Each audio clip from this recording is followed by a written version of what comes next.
सभी मेरे जीआईसी की तैयारी करने वाले साथियों को अनुज सर का सादर नमस्कार। दोस्तों, आप अपनी तैयारी कर रहे हैं, आप पूरी स्ट्रेटजी अपनी लगाए हुए बैठे हुए हैं और आपने पूरा भरसक प्रयास किया हुआ है कि आप सेलेक्ट हो। उसी रणनीति में मैं भी आपके सामने एक रणनीति रखने आया हूं और अगर आपने ये रणनीति अपने अंदर उतारी तो उम्मीद करूंगा कि आपको फायदा जरूर होगा। मैंने क्या रणनीति बना रखी है, ये बोर्ड पे आपको दिखाई दे रहा होगा कि लेक्चरर जीआईसी में जो केमिस्ट्री है, भाई जीके की बात मैं यहां नहीं कर रहा हूं। GK 40 plus super 80 question strategy क्या है, सुपर 80 क्वेश्चन प्लान क्या होना चाहिए, यानी कि हम अपनी तैयारी में कितना और इजाफा कर लें और कितनी चीजों पे और ध्यान दे लें कि हमारा सिलेक्शन हो जाए। ऐसी बातों से पूरी जानकारी आपको देने आया हूं, तो इस वीडियो को इसको बिल्कुल कहीं पर भी स्किप न करिएगा और आप पूरी वीडियो से जान पाएंगे कि आपको कहां पर कितनी मेहनत करनी है। मेहनत आपने करनी है, मेहनत आपको करनी है, मेहनत कैसे करनी है ये भी आप अच्छे से जानते हैं, लेकिन मेहनत के रास्ते क्या होंगे ये हम आपको बताने आए हुए हैं।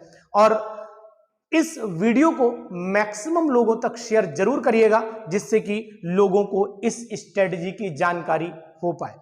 देखिए, मैं आपको एक चीज पहले बता देना चाह रहा हूं कि आप कितने भी विद्वान क्यों ना हो, लेकिन अगर कंपटीशन क्वालिफाई नहीं होता है तो फिर आपकी विद्वानता सामने नहीं आ पाती। विद्वान है, इसमें कोई इफ और बट नहीं है, लेकिन हम अपनी विद्वानता को प्रदर्शित कैसे करें, ये एक क्राइटेरिया एग्जामिनेशन बनाया गया है और उसी को क्वालिफाई करना है। तो जैसे टीचिंग अपने में एक कला है, उसी तरीके से एग्जामिनेशन भी अपने आप में क्वालिफाई करना भी एक आर्ट है।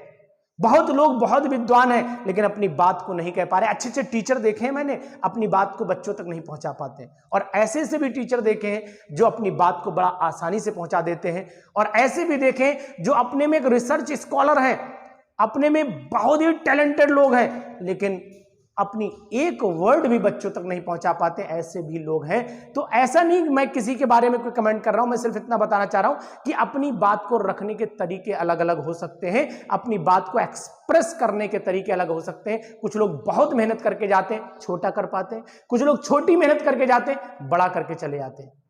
तो ये at the time of representation क्या होता है, उसी स्ट्रेटजी पे मैंने तैयारी की है और ये मैं आपको बता रहा हूं सुपर 80 प्लान क्या है। अगर इस सुपर 80 प्लान को आपने अपने अंदर उतारा तो 100% आपको सफलता मिलनी चाहिए। देखिए, आपको एक तो ये बता दें कि यहां पर जीके अगर आप तैयार करते हैं तो 40 जो क्वेश्चंस हैं, इन 40 क्वेश्चन में आपको अगर आप 16 क्वेश्चन पार कर जाते हैं तो इसका मतलब है कि आपकी कॉपी चेक हो जाएगी। यानी कि यहां पर यह क्राइटेरिया है कि इसको आपको 40 क्वेश्चंस में से 16 कम से कम करने ही पड़ेंगे। और मैं तो कहता हूं कि तैयारी इतनी रखो कि 20 हो जाएं। यहां पर नेगेटिव मार्किंग बड़ा इफेक्ट करती है और नेगेटिव मार्किंग को रोकने का मैंने बहुत अच्छा आपको तरीका बताया हुआ है कि पहले अपने माइंड में क्वेश्चन की स्ट्रेटजी तैयार करिए, उसका आंसर ढूंढिए, और अगर वो आंसर वहां मिलता है तो सो फॉर गुड, और नहीं मिलता है फिर ऑप्शन आप देखिए। ये मैंने आपको पहले भी वीडियोस में बताया हुआ है। तो आप क्या करें, हम जीके पे विशेष बात नहीं करेंगे क्योंकि जीके हमारा अपना सब्जेक्ट नहीं है और दूसरे के सब्जेक्ट में टांग डालना ये थोड़ी अच्छी बात नहीं होती है, क्योंकि जिसके बारे में हमें बहुत नॉलेज ना हो नहीं बोलना चाहिए।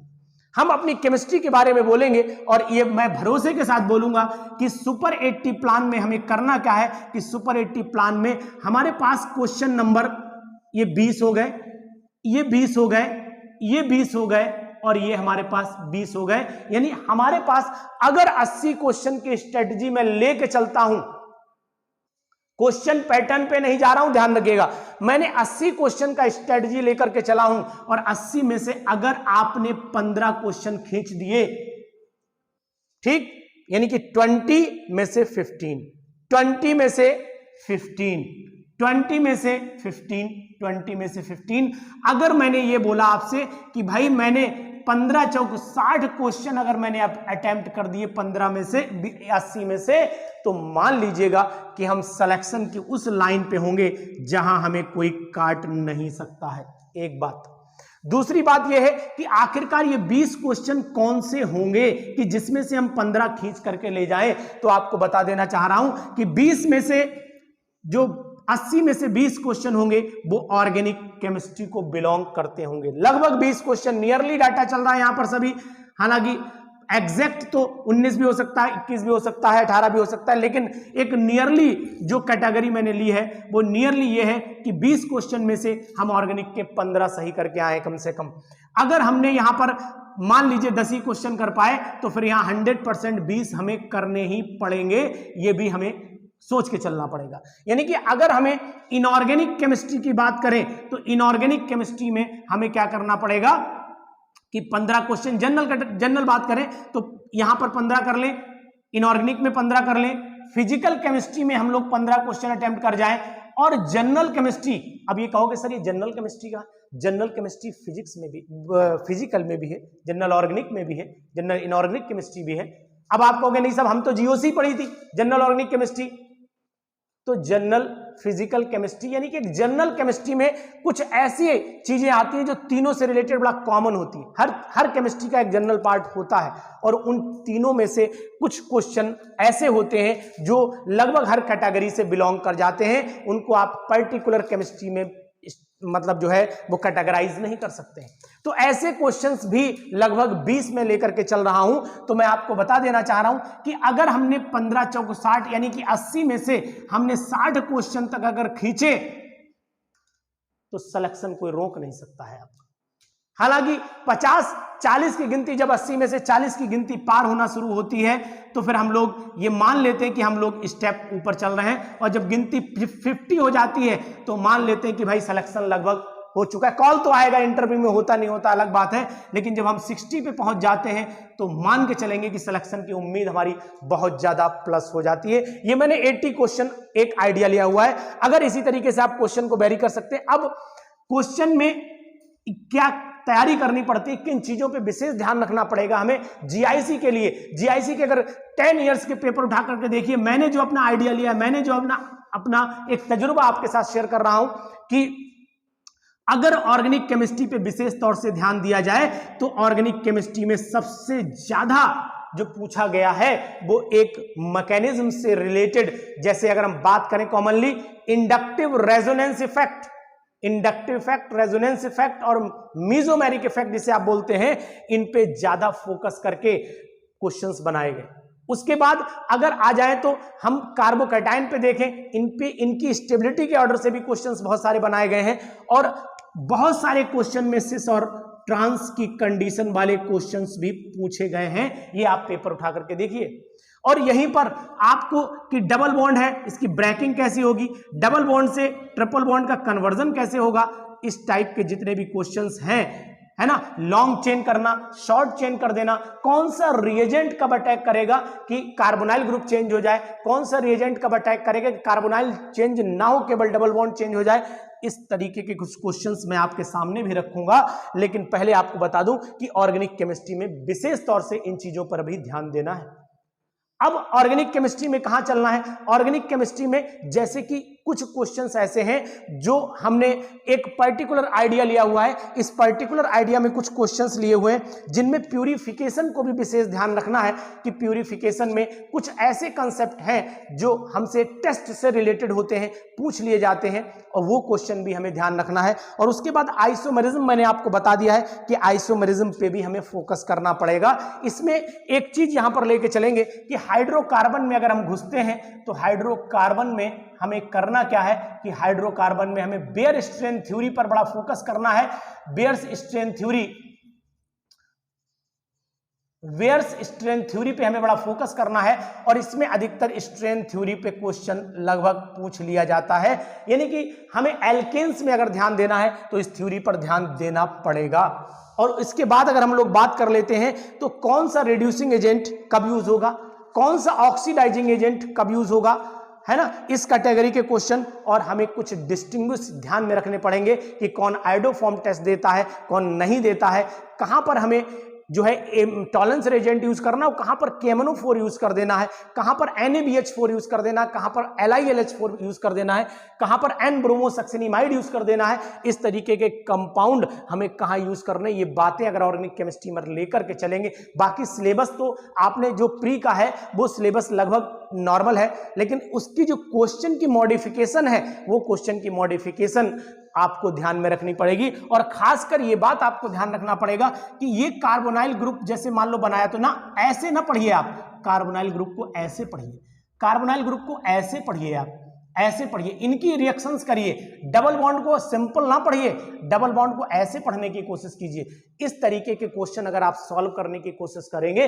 तो आपकी प्रैक्टिस बढ़ती चली जाएगी, क्योंकि हम एक लिमिटेड दायरे में आप तक क्वेश्चन पहुंचा पाते हैं। कारण सिर्फ ये है कि आप जान रहे होंगे कि हर दायरे का क्वेश्चन आप तक पहुंचाना ये थोड़ा टिपिकल काम हो जाता है। इसके लिए लगातार मैं यहीं पर बना रहा हूं, बोर्ड पे ही बना रहा हूं, तभी पॉसिबल है, अदरवाइज पॉसिबिलिटी नहीं हो पाती है। अब हम लोग इनऑर्गेनिक केमिस्ट्री की बात कर लेते हैं। इनऑर्गेनिक केमिस्ट्री में भाई साहब आप एस और पी ब्लॉक तो फोकस करेंगे ही करेंगे, लेकिन एस और पी ब्लॉक में ज्यादातर आपको कंपाउंड्स के बारे में, उनकी प्रॉपर्टीज के बारे में ध्यान रखना है। कौन सा टेम्परेचर किस कंपाउंड को कब कन्वर्ट कर देगा, कोई चीज कब घुल जाएगी, कोई चीज कब नहीं घुलेगी, इन चीजों पर एस और पी ब्लॉक में ध्यान देना है। यहां पर कौन ज्यादा बेसिक होगा, कौन कम बेसिक होगा, किसकी थर्मल स्टेबिलिटी ज्यादा हो जाएगी, किसकी थर्मल स्टेबिलिटी कम हो जाएगी, इन चीजों पर फोकस करना। किसकी हाइब्रिडाइजेशन क्या होगी, इस फोकस करना, उसका शेप क्या हो जाएगा, इन चीजों पर ध्यान देना पड़ेगा आपको इनऑर्गेनिक केमिस्ट्री में। अब इनऑर्गेनिक केमिस्ट्री में एक पार्ट आता है कोऑर्डिनेशन और डी ब्लॉक। यहां पर भाई साहब आपको मैं बता देता हूं कि कोऑर्डिनेशन और डी ब्लॉक में आपको सबसे पहला काम तो अनपेयर्ड पेयर्ड इलेक्ट्रॉन्स पे देना है ध्यान, इनका साइज घटता बढ़ता कैसे है उस बात पे ध्यान देना है, और यहां पर कलर कैसे होंगे वो ध्यान देना है। और कोऑर्डिनेशन केमिस्ट्री में जब आप पहुंचेंगे तो यहां पर आइसोमेरिज्म में, चाहे ज्योमेट्रिकल ऑप्टिकल, इस पे फोकस बहुत करना है, और एक हाइड्रेट आइसोमेरिज्म है, एक लिंकेज आइसोमेरिज्म है, इन पे फोकस करना है, और वैलेंस बॉन्ड थ्योरी पे आपको ध्यान देना है। और जब आप मॉलिक्यूलर ऑर्बिटल थ्योरी में, जब आप क्रिस्टल फील्ड थ्योरी में पहुंचेंगे तो क्रिस्टल फील्ड थ्योरी में जो स्प्लिटिंग है ऑर्बिटल की उस पे फोकस करना है, यानी कि स्पेक्ट्रोकेमिकल सीरीज जो है उसको ध्यान देना पड़ेगा यहां पर आपको। कोऑर्डिनेशन केमिस्ट्री में एक चीज और ध्यान देनी पड़ेगी जो कार्बोनाइल कंपाउंड से रिलेटेड है, स्टेबिलिटी है ना, जहां पर आप स्टेबिलिटी पर पहुंचते हैं और स्टेबिलिटी कैसे एक्सप्लेन होगी किसी भी कंपाउंड की, वहां पर आपको ध्यान देना पड़ेगा कि पाई बॉन्ड इलेक्ट्रॉन की शेयरिंग हो रही, कि सिग्मा इन्वॉल्व हो रहा है, इस तरीके से जो स्टेबलाइजेशन है कार्बोनाइल कंपाउंड का वो भी आपको पढ़ना पड़ेगा।